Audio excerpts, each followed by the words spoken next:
एक दिन बादशाह अकबर के दरबार में एक फरियादी आया और बोला, हुजूर, मुझे अपनी बेटी की शादी के लिए कुछ धन चाहिए। यदि आप दे सके तो बड़ी मेहरबानी होगी। ये कहकर फरियादी वहां से चला गया। उसकी बात सुनकर बादशाह अकबर सोच में पड़ गए। इस जरूरतमंद को कितना धन दूं कि इसे धन कम भी न लगे और फिजूल खर्ची भी न हो। इसके लिए मुझे इसकी परीक्षा लेनी चाहिए और उसी के आधार पर धन देना चाहिए। अकबर इतना सोच ही रहे थे कि तभी फरियादी फिर आया। अकबर बोले, ऐसा करो, तुम आज से ठीक 1 महीने बाद आना, लेकिन मेरी एक शर्त है कि जब तुम आओ उस समय आधी धूप आधी छाव हो, तब मैं तुम्हें धन दे दूंगा। फरियादी यह सुनकर परेशान हो गया और परेशान होकर बीरबल के पास पहुंचा। फरियादी बोला, महाराज की पहेली तो मेरी समझ से बाहर है हुजूर।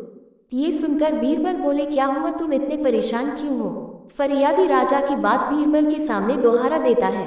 तब बीरबल बोले, चिंता मत करो, तुम मेरे पास 1 महीने बाद आना, तब मैं तुम्हें उपाय बताऊंगा। अभी तुम घर जाओ। फरियादी 1 महीने बाद बीरबल के पास आया। बीरबल बोले, वह चारपाई देख रहे हो, कुछ मत करो, बस उसे तुरंत अपने सिर पर उठाकर बादशाह के पास जाओ। फरियादी बोला, यह क्या कह रहे हैं, मुझे कुछ समझ में नहीं आ रहा है, चलिए ये भी करके देखता हूँ। फरियादी चारपाई सिर पर उठाकर बादशाह अकबर के दरबार में पहुंचा।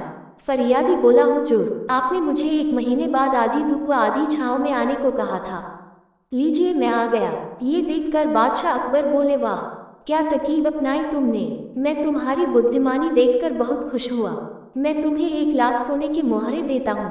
अपनी बेटी की शादी खूब धूमधाम से करो, परंतु ये तो बताओ, ये चारपाई वाली बात किसने सुझाई तुम्हें? तब फरियादी बोला, हुजूर, बीरबल ने मुझे ये चारपाई वाला सुझाव दिया था।